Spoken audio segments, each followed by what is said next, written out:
Oke. Hari ini aku mau share sesuatu. Nanti, gua perkenalan ini.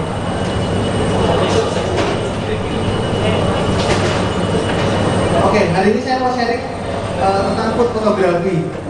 Bagaimana sih rahasianya membuat food fotografi yang menggiurkan? Orang bilang tak kenal maka tak sayang ya. Nama saya Jiwa Kusumo atau Jiwa Pieni. Saya nama panggungnya Jiwa Pieni. Twitternya @inij. Semua udah follow belum ya? Kita di follow back. Oke. Nah, hari ini ada quiz. Ya, kalau kalian dari Jackson bilang call me maybe, gue nggak mau. Tweet me maybe. Jadi formatnya tweet kamu, kemudian jangan lupa mention Inij dan like cup ya. Terus yang pasti wajib follow juga. Jadi kamu bisa tweet apapun, mau suasana aktornya boleh, mau tentang materinya yang saya sampaikan boleh, terserah. Nah, nanti yang dipilih ada tiga account terbaik ya. Itu bisa ini nggak tentu ya, bisa jadi yang materinya yang bagus atau dia nge-tweet banyak banget. Jadi 3 voucher dari The Live Cup buat kalian yang tweetnya terbaik. Anyway, biasanya kan kalau di akhir presentasi ada yang tanya PowerPoint-nya boleh nggak diminta gitu ya. Itu pertanyaan susah umat biasanya. PowerPoint-nya aku sengaja nggak kasih supaya kalian nyatet di Twitter. Ngeles. Oke, semua siap ya? Zaman dulu kita nyatetnya di kertas, sekarang kita nyatetnya di Twitter aja. Oke, next. Oke, nama saya Jiwa Kusumo. Kenapa bisa dipanggil Jiwa? Itu nama panggilan dari SMA.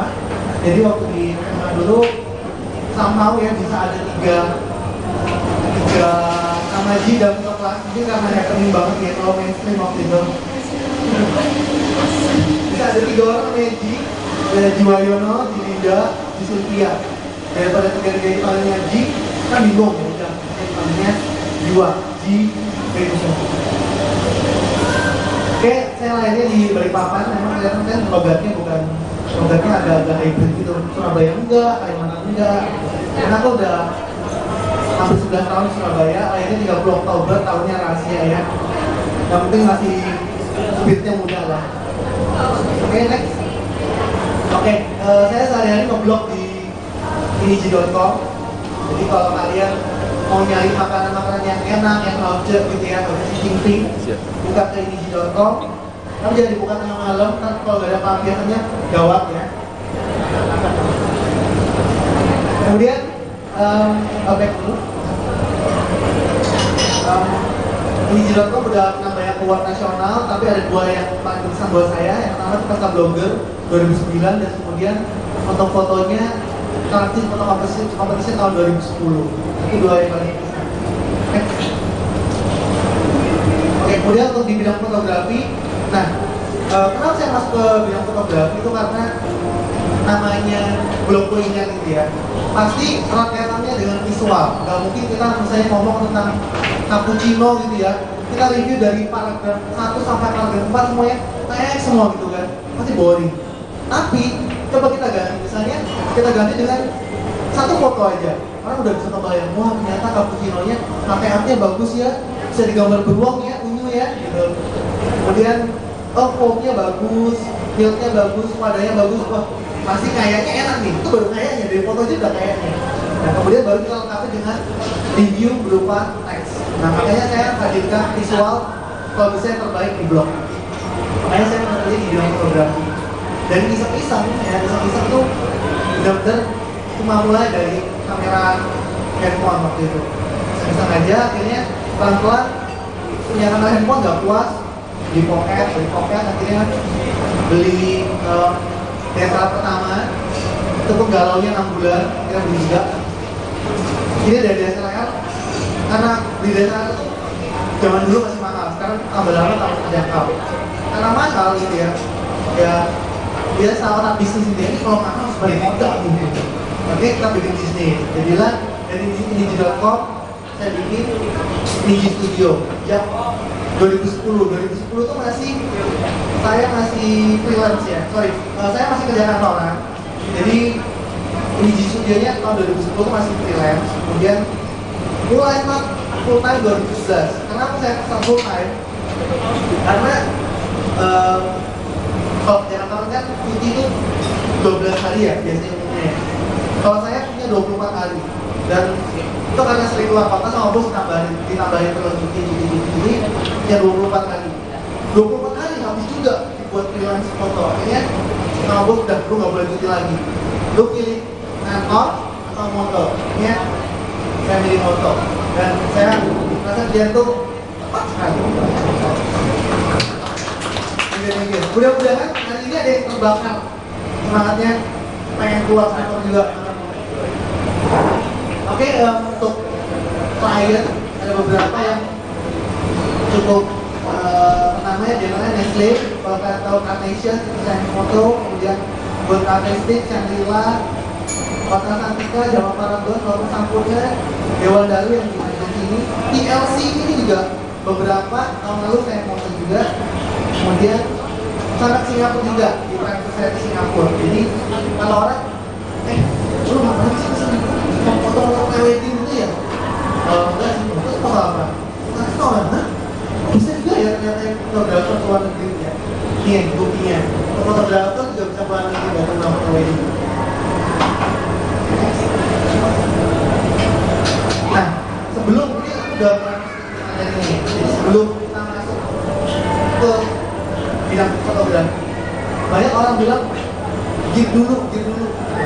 Kita harus punya gear yang bagus buat bikin foto yang oke, yang menggiurkan, yang mau watering. Tetapi juga ya sebagian benar, tapi nggak sepenuhnya juga benar.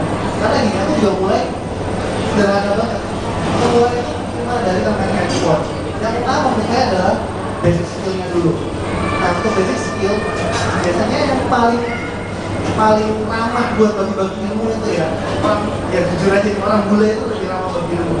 Kalau kita buka di YouTube gitu ya, kita dapat fotografi buat gila. Mereka share semua rahasia-rahasianya, dari setupnya, lightingnya, sampai angka-angka efeknya berapa semuanya di share. Tapi kalau orang Indonesia kayaknya agak-agak banget gitu ya. Ya ini kita udah mulai di Akbar lah. Di Akbar kita mulai pelan-pelan untuk share.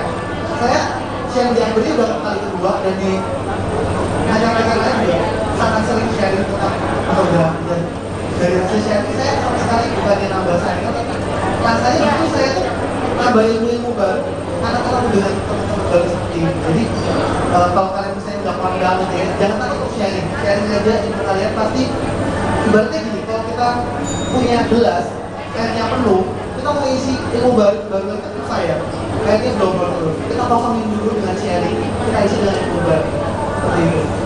Nah, ini ada satu buku yang saya bilang sebagai kitabnya ya, kitab sucinya untuk fotografi. Kalian bisa download. Ini dulu kebanyakan orang harus beli, cuma sekarang udah bisa beli download PDF-nya free, Digital Photography by Lumana. Nah, ini semua basic fotografi kalian bisa cari di sini, mulai dari pilih kamera, pilih lensa, kemudian lighting, kemudian props, styling, ngedit, semuanya ada di sini. Kemudian next. Kemudian buku yang kedua adalah Food Styling for Photographer. Ini dikasih catatannya, Food Styling for Photographer. Jadi food styling itu ada dua. Food styling yang buat table, yang kayak misalnya di TLC gitu ya, itu kan styling buat dipresentasikan ke tamu. Ya itu memang juga cocok. Tapi ada juga food styling for photography. Artinya apa? Food stylistnya itu harus mengerti ya sedikit banyak ngerti tentang arah cahaya, ngerti tentang color palette gitu ya. Misalnya biru sebaiknya jangan ketemu dengan kuning dan sebagainya gitu. Jadi harus ngerti tentang warna. Nah, food styling ini penting. Kenapa? Ya, pertama yang pasti food itu harus terlihat menarik ya, nggak boleh terlihat menjijikan. Karena kita food fotografi itu pada goal akhirnya adalah jualan dengan foto, kayak gitu. Misalnya nih, yang paling susah itu ya buat saya pribadi juga itu foto es krim. Foto es krim itu cepet banget meleleh. Nah, dengan bantuan food stylist kita bisa bikin fake es krim yang mau dipoto 2-3 jam pun sampai kita bosen dia nggak akan meleleh. Nah itu gunanya kita belajar untuk styling for photographer. Jadi 2 buku itu, yang pertama digital photography, yang kedua adalah styling for photographer. Ini 2 buku yang kalian bisa download. Next.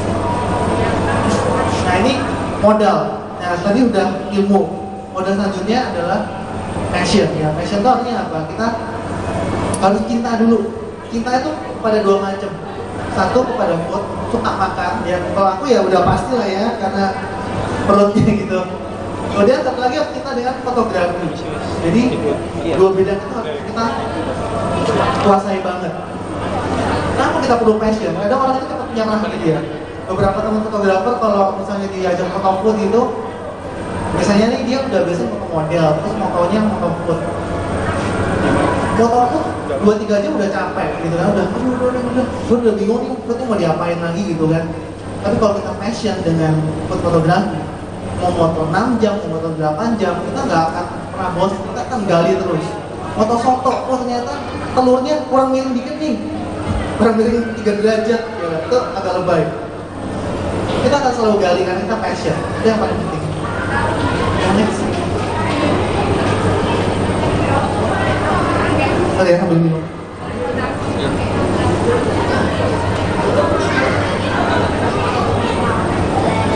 Nah ini,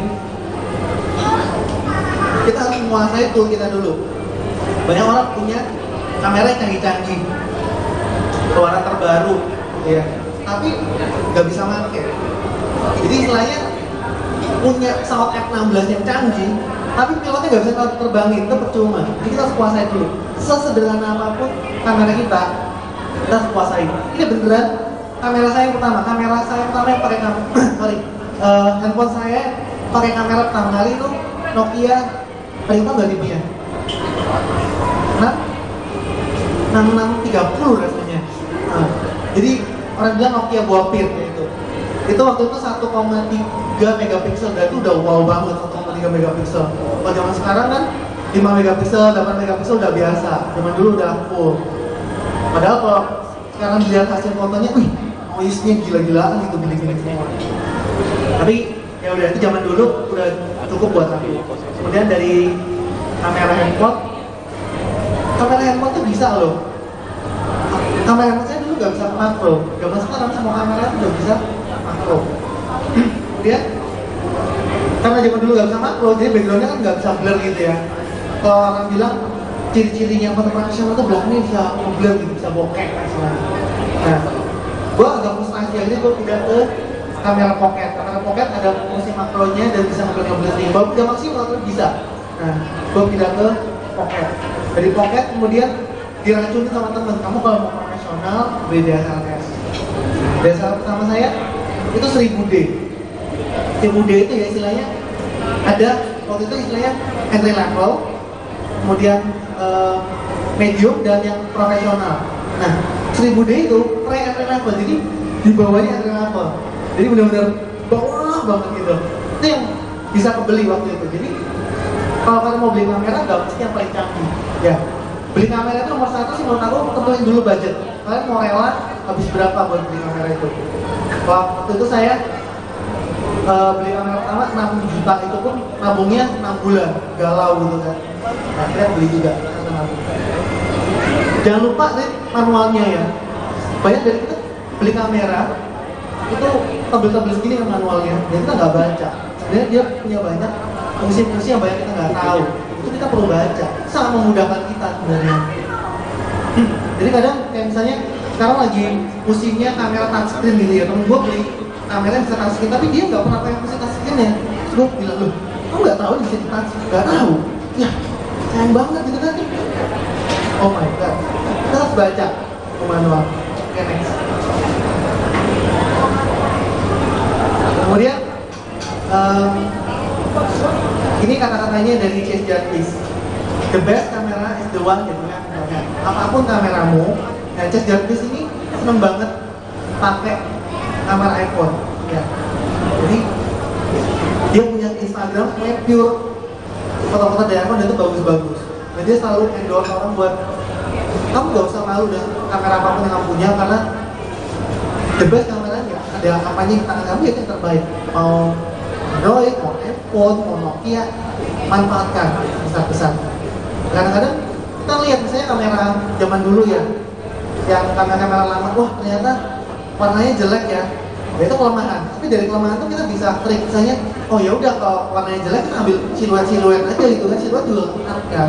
Ya udah, ini kan ambil siluet, bisa juga. Jadi kelemahan itu bukan alasan buat kita nggak bisa foto bagus. Next. Nah ini kalau yang buat kerja ya, benar-benar. Ini saya cuma buat satu tas. Biasanya kalau kerja minimal bawa 4 tas. Satu tas kamera, kedua tas tripod yang panjang kayak sniper gitu. Pernah masuk Singapura, saya dicurigai, dikira mau teroris. Kemudian yang ketiga itu tas properti. Kemudian yang keempat itu saya punya tripod. Jadi ada. Nah biasanya kalau untuk foto profesional, saya bawa 2 body ya. Yang pertama saya pakai yang 7D itu buat benar-benar. Kalau yang 7D itu benar-benar buat kerja. Jadi kita kalau buat kerja profesional pakai kamera standar industri. Tapi saya selalu bawa yang istri tua ya. 1000D itu istri tua saya. Jadi kenapa saya selalu bawa 2 body? Kalau kita kerja profesional itu orang nggak mau tahu. Mau kamera 7D error, ya selesai dari itu. Artinya gini, kalau 7D nya error, tapi untungnya sama sekali nggak pernah. Kita harus dia body cadangan. Dan itu saya selalu bawa body cadangan. Ya, dia itu harus nyari kamera. Kemudian untuk lensa, ini kalian kalau misalnya pusing nggak apa-apa. Saya juga dulu yang pusing. Yang biasanya saya pakai itu 1750, itu kalau rawan buat foto kondisi apa aja. Kemudian 50 mili itu lensa wajib, murah banget. Yang punya DSLR siapa di sini?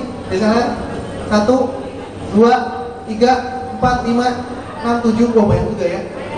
8, nah mungkin banyak juga yang punya DSLR. Nah biasanya orang punya DSLR tuh bingung kan, mau beli lensa apa, mahal-mahal, harganya jutaan. Enggak, saya beli ini 50, yang poin-poinnya tau nggak berapa harganya? 750 sampai 900 lah harganya. Itu murah banget, baru 1 juta dan harga. Dan hasilnya itu orang bilang udah kayak profesional. Saya beli itu mungkin 4 tahun yang lalu, sampai sekarang saya pakai buat foto keliling-keliling Indonesia, tetap bisa pakai kok, gak ada masalah.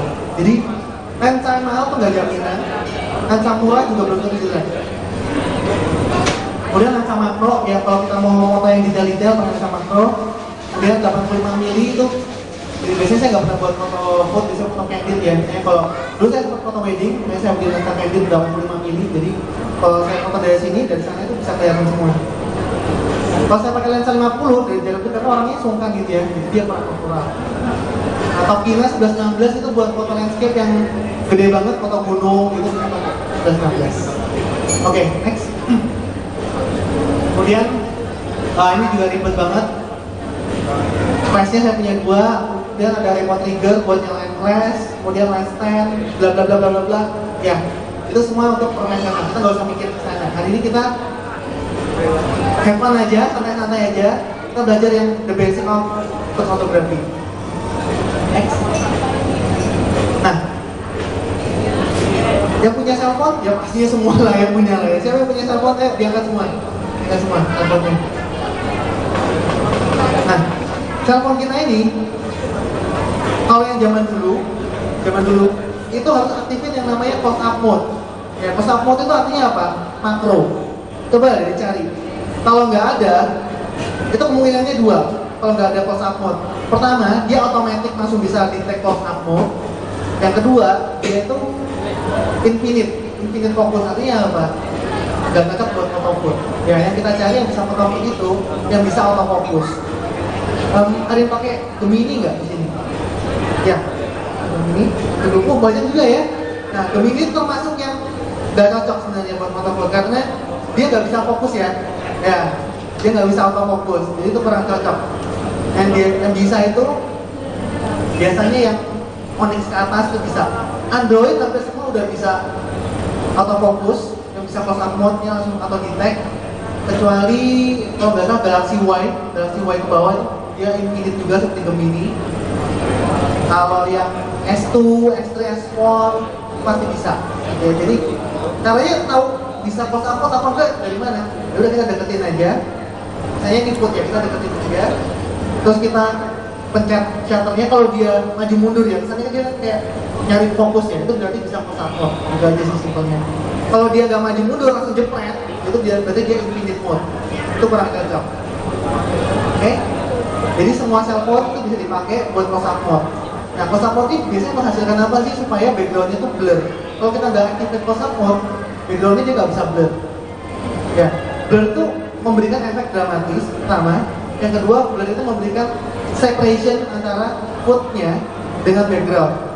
Ya, kalau misalnya nih kita bayangkan cappuccino dari depannya, dari gelas cappuccino ya sampai ke pohon-pohon itu semua itu tajam kan jelek ya. Jadinya nggak ada ini mau foto pohon atau mau foto cappuccino gitu. Tapi kalau backgroundnya bisa blur, cappuccino-nya jelas, pohonnya blur, itu berarti kita jelas message-nya mau foto. Nah, itu makanya kita butuh close up mode. Oke, next. Kemudian yang punya pocket, yang hari bawa pocket siapa? Bawa pocket. Oke, itu ini mirrorless deh. Curang. Ya, pocket itu di bawah kelas mirrorless ya. Jadi yang punya pocket pasti kalian perhatiin kalau ada ringnya ini ya, ring mode-nya itu biasanya yang modern pasti udah ada gambar bunga. Ya. Bunga itu bukan maksudnya buat foto-foto romantis, itu bukan gitu maksudnya. Ya. Bunga itu buat foto jarak dekat, sama. Foto makro, foto close up. Jadi kalau kalian punya pocket, itu dipencet dulu button bunganya, baru buat foto. Buat apa? Sama, efeknya buat blurring background. Nah ini yang buat DSLR ya. Kalau punya DSLR, simpelnya sih. DSLR cukup complicated ya. Kalau mau belajar mode manualnya alangkah bagus. Saya sendiri saya dulu sering banget shoot mode manual, tapi karena ya mode manual itu kalau kita benar-benar take control yang mau aperture berapa, mau ISO berapa, mau shutter speed berapa, boleh lah pakai manual. Tapi karena DSLR zaman sekarang tuh udah canggih banget ya, udah computerized, kita selain aja ke kameranya ngitung, kita nggak usah ngitung. Biasanya aku cuma setel ke AV. AV itu artinya apa? Gue cuma pengen nyetel backgroundnya seberapa ngeblur, itu aja. Ya, saya setel ke AV, aperture f28 sampai 56. Ini artinya apa? Simpelnya gini. Kalau angka yang makin kecil ya f28, f2, berarti makin ngeblur backgroundnya. Tapi kalau f-nya makin gede, f56, f7, f8 yang punya dasar yang boleh sekarang dikutak-kutik. Kalau angka yang makin gede f-nya, berarti makin tajam dari depan ke belakang. Gitu. Jadi dia nggak ngeblur backgroundnya. Kalau aku senang yang backgroundnya ngeblurnya kencang, jadi ada separation. Kemudian ISO itu juga harus rendah mungkin. Kalau kamera yang Android zaman sekarang kan bisa dipilih ya, ISO-nya mulai dari 100, 200, ada yang auto juga. Kalau bisa sih serendah mungkin. Tapi kalau misalnya kondisi kayak gini ya, pengalaman aku biasanya ISO 800 ke atas, 1600 kayak gitu. Tapi karena nanti kita fotonya di luar, itu kalian bisa start dari 200, 400 kayak gitu. Kalau misalnya environment-nya tuh bright banget ya, kenceng banget gitu ya, itu kalian bisa dari 100 gitu. ISO itu menyesuaikan dengan kondisi lighting. Kalau dia bright, kita ambil rendah. Kalau dia environment-nya gelap seperti ini, kita ambil yang ISO tinggi. Itu nggak ada ilmunya sih, itu coba-coba aja, nggak ada bener, nggak ada salah program itu. Misalnya kita coba ISO 100 ya nih, kan boleh coba sekarang ya, foto objeknya belum ada ya, tentu saya kan mau foto botol aqua, boleh. Kalian coba ISO 100, dia akan ngeblur, dia akan shaky. Kita coba 400, oh masih shaky, naikin lagi 800, masih shaky 1600. 1600 biasanya udah noise banget. Noise itu artinya apa? Bintik-bintik. Ya, kalau bintik-bintik udah nggak bagus. Jadi kita pilih yang angka ISO di mana tidak shaky, tapi juga tidak noise. Jadi itu tiap device beda-beda ya. Bisa jadi di kamera saya 1600 itu nggak noise, tapi bisa juga di kameranya Januar misalnya ya 1600 mungkin juga sudah noise. Jadi tiap device beda-beda. Ya, makanya saya anjurkan kuasai device kita masing-masing. Ya. Nah, ini yang paling penting, cahaya.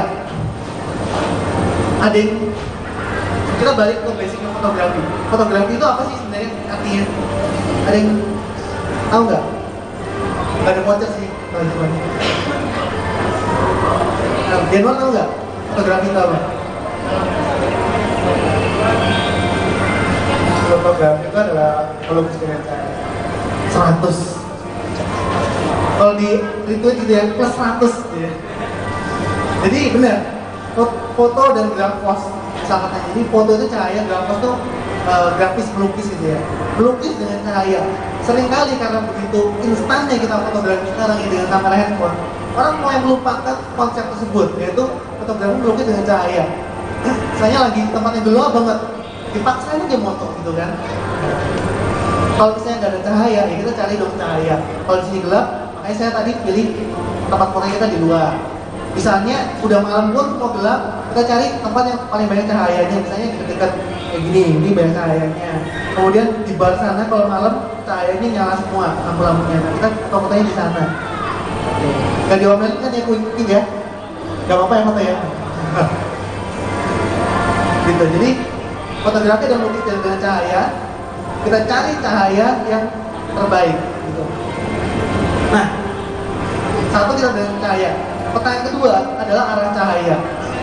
Arah cahaya yang terbaik itu di food fotografi ya terutama itu dari belakang, backlight ya, backlight. Misalnya ini makanannya, ini kameranya, backlight yang terbaik arah cahayanya. Supaya apa? Supaya keluar dimensi dari makanan itu. Misalnya foto bakso ya. Kalau arah cahaya dari belakang, dia akan kelihatan buletan pentolnya itu kelihatan. Gitu. Tapi kalau misalnya arah cahaya dari depan, flat, semuanya terang, semuanya tidak ada dimensi. Bisa juga dari arah jam 9 dan jam 3, sama juga, itu juga memberi arah dimensi. Jadi ketika cahaya jatuh, misalnya ini juga nih ya, cahaya dari OHP. Misalnya kameranya sebelah sini, cahaya dari OHP. Ketika cahaya masuk ke mikrofon, yang jatuh ke mikrofon, itu namanya sunlight. Ini teman-teman di sini bisa lihat ada gradasi dari terang ke gelap. Itu namanya dimensi.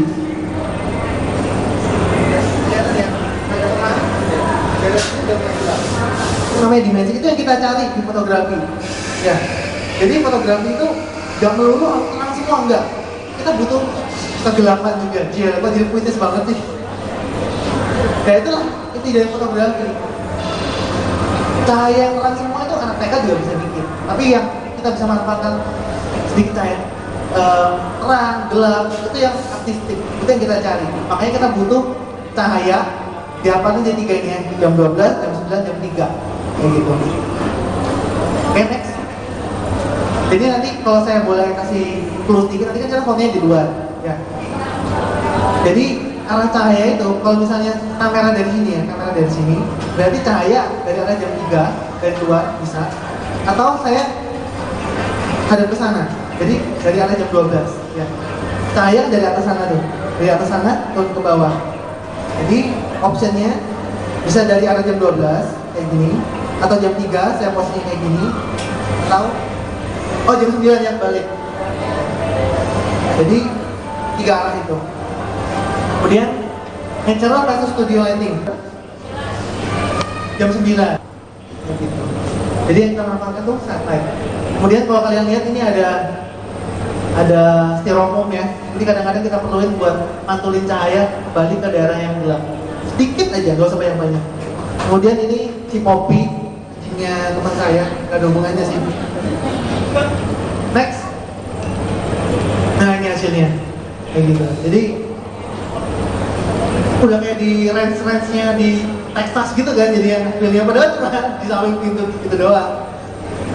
Nah itu yang feel ini yang mau kita create gitu. Jadi nggak usah, foto itu bukan di tempat studio yang high end, itu nggak mesti. Nah kalau kalian lihat di sini dimensinya kelihatan banget. Di sini terang, di sini gelap. Di sini terang, di sini gelap. Rotinya juga gitu, di sini terang, di sini gelap. Ya itu yang kita cari, terang gelap, terang gelap. Okay, next. ini juga, ini saya foto, maaf aja ya, ini foto coklat di depan toilet. Again, lokasi itu bisa di mana aja. Saya pernah foto food itu di dalam museum, bayangin, sendirian, jadi agak-agak scary movie gitu. Nah ini juga pemanfaatan nature light. Yang ini arah jam berapa?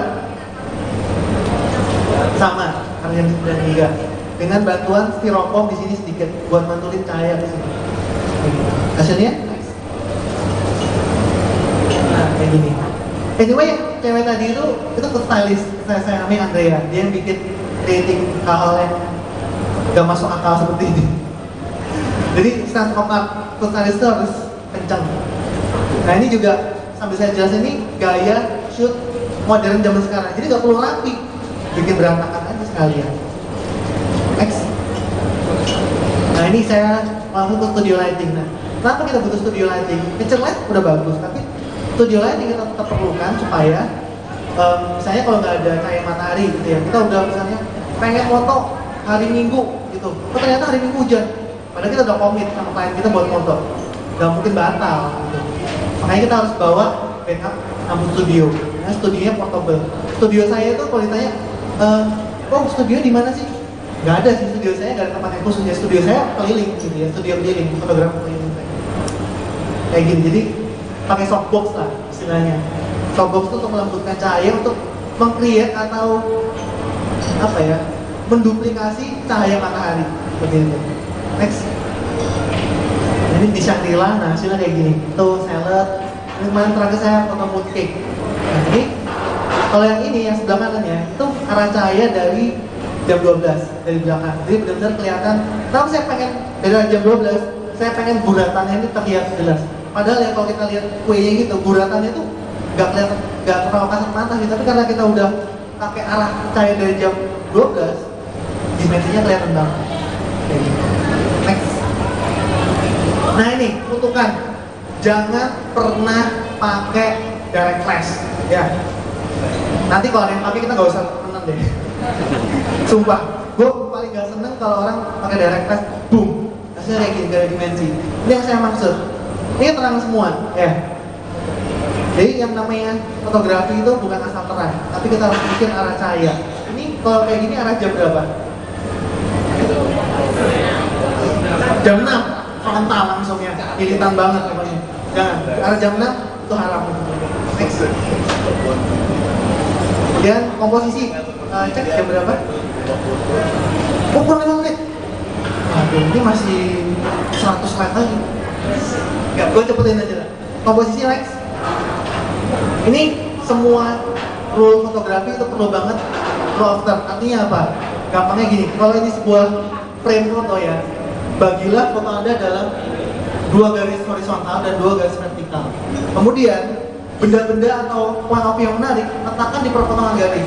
1, 2, 3. Gak semua titik terisi gak apa-apa. Yang penting salah satu aja cukup. Di dalam kasusnya ada 3. 1, 2, 3. Yang ketiga ini cuma figuran, gak ada. Next. Kalau dia berapa titik? Sama, 3 juga ya. Tempatkan point of view yang menarik ya. 1, 2, 3. Next. Kemudian eye level, ya. Mungkin lapar lihat nih. Ini kutukannya fotografer ya, kadang bisa lapar-lapar sendiri gitu kalau di tengah malam.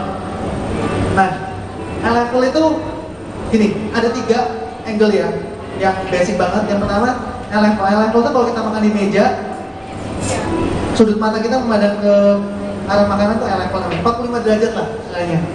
Kemudian next, below eye level, ini di bawahnya 45 derajat gitu ya, hampir rata dengan meja. Ini ada angle yang menarik juga, karena apa? Mata kita tuh jarang melihat dari angle ini. Next. Yang ketiga, top view. Ini lagi ngetren banget di Instagram terutama kan, di fotonya dari atas gitu kan. Ini biasanya pengakalin kamera yang nggak bisa nge-blur tuh kayak gini nih. Ini semuanya flat. Ini juga menarik, lebih grafis lah istilahnya. Jadi 3 itu yang inget ya. Eye level, below, top view. Next. Kemudian landscape atau portrait pilihannya. Next. Ada orang senang pakai landscape, tapi gue lebih senang portrait. Coba next.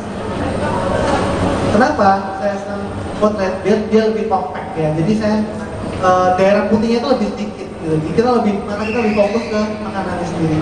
Next. Kemudian pattern. Ya.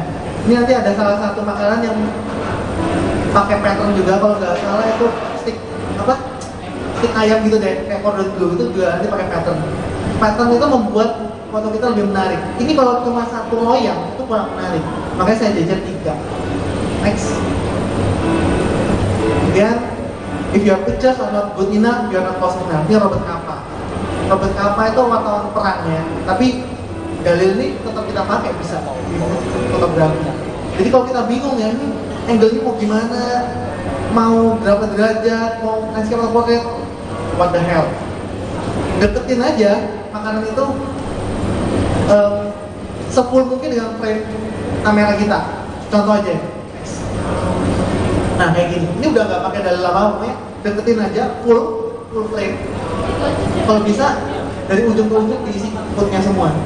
Nah, ini rumus yang pasti berhasil. Selain yang tadi roll out gitu ya. Ini kalau bingung kayak gini caranya. Next. Nah, food styling. Saya kayaknya nambah 10 menit deh ya. Food styling ini yang bikin makanan kita cakep. Makanan biasa, gado-gado itu bisa kayak makanan western, gara-gara food styling sebenarnya. Kemudian background, ya ada 2 hal yang kita perhatikan, background dan foreground. Background itu apa? Placementnya, mejanya kayak gimana? Aku suka banget mejanya Kial sini, pengen gua bawa pulang karena teksturnya tuh plastik banget gitu. Iya, bungkus karet merah ya. Kemudian cutting board ya, papan kayu saya selalu bawa kemana-mana. Kemudian kain, meja makannya sudah saya buat. Cutlery ya, cutlery-nya itu kalau bisa jangan yang kilat, karena itu shiny banget. Kalau kita pilihnya yang dock biasanya, yang silver-silvernya yang dock, jangan yang glossy. Nah, foreground, garnish-nya ya di makanan ini kadang perlu garnish, perlu parsley, perlu hijau-hijau lah sebenarnya. Kemudian platingnya, kita jarang pakai plating yang ada di rumah. Kita beli yang nggak pernah kita jumpai biasanya, biar lebih menarik. Nggak mungkin kita pakai plating yang ada tulisannya Masako, itu nggak mungkin ya. Kemudian food arrangement-nya sendiri. Nah, kadang-kadang kita perlu ditumpuk-tumpuk ke atas atau dibikinnya ke belakang gitu. Jadi nggak mesti kayak misalnya biasa kalau buat suruh foto kangkung ya, kalau restorannya biasanya cuma dibeberin datar gitu kan. Kalau aku biasanya kalau foto kangkung aku utel-utel supaya kayak tower, itu lebih menarik. Nah, jadi ini contoh next. Nah, ini foto spaghetti bolognese before styling. Ya jadi udah kayak musibah gitu kan. Gue pertama kali chefnya, ini foto ini, mati gue foto apa ini? Karena nggak jelas ingredientnya apa gitu. Coba next. Nah ini setelah saya stylingnya, foto tadi kita untel-untel sampai kayak tower, kemudian dipisah ingredientnya, plus kita tambahin garnish daun di atasnya, udah beres. Beda banget. Rasanya sama, komposisinya sama, kerangnya sama loh, jumlah kerangnya sama, tapi dari secara visual beda penampakannya. Ini yang penting dari stylist. Next. Kemudian ini styling juga ya. Styling itu bisa yang ribet, mau yang pakai background yang aneh-aneh bisa, atau kalian kalau mau simple ya go simple sekali ya. Simple itu artinya apa? Pakai background putih, kayak gini doang. Itu juga menarik. Ini pertama-tama dulu saya belajar foto pakainya background putih semua. Next. Atau versus background yang ribet kayak gini, pakai. Nah ini kan yang saya bilang, nah mejanya TLC kayak gini, gue suka ada teksturnya. Jadi memberikan kesan karakter gitu. Misalnya yang paling kanan, gak cuma cappuccino-nya doang, tapi pakai background buku menu dan vas bunga. Kemudian yang paling kiri itu breakfast menu ya. Breakfast ditemenin dengan kopi. Jadi memberikan konteks. Itu kalau kita mau go ribet, itu memberikan message atau cerita yang lebih banyak. Next. Kemudian, nah kalau kalian lihat yang sebelah kiri ini, piringnya itu mencerminkan masakan apa sih? Piring merah itu Chinese food ya. Sebenarnya masakan Jepang, udon. waktu klien saya keluar gini, wih gila nih, kayak di depot banget nih. Padahal ini high end. Akhirnya aku minta ganti, next. Langsung angkat. Piring itu ngaruh banget. Bahannya sama, udon juga. Next. Nah, ini pemakaian sumpit. Salahnya di mana? Nah, ini sudah tahu jawabannya dari itu workshop tahun lalu. Next. Udah. Jadi, ya bukannya mendiskreditkan orang kidal, cuma mostly orang Asia makan dengan tangan kanan. Next. Nah, ini juga konsep ya. Jadi, ini kita sebenarnya cuma mau foto crackers, tapi kita bikin cerita santai sore, gitu ya. Ambil minum susu, kemudian kenapa crackersnya dipecah, itu supaya modelnya terkesan crunchy. Next. Kemudian juga, nah Valentine ini makanan tapi Valentine edition. Nah kalau Valentine enggak, biasanya orang cipokan, enggak, jangan lah, purga. Kita makanan aja kita dapetin, itu jadi kesan romansnya juga dapet, bisa. Next. Dan nah ini Valentine juga, tapi sandwich dibentuk model love. Bisa juga kayak gitu. Oke, selesai. Jadi semua basicnya yang tadi kalian akan praktekkan segera saat ini juga. Oke, jadi ini adalah sesi yang pertama ya Bu ya? Ya, Sesi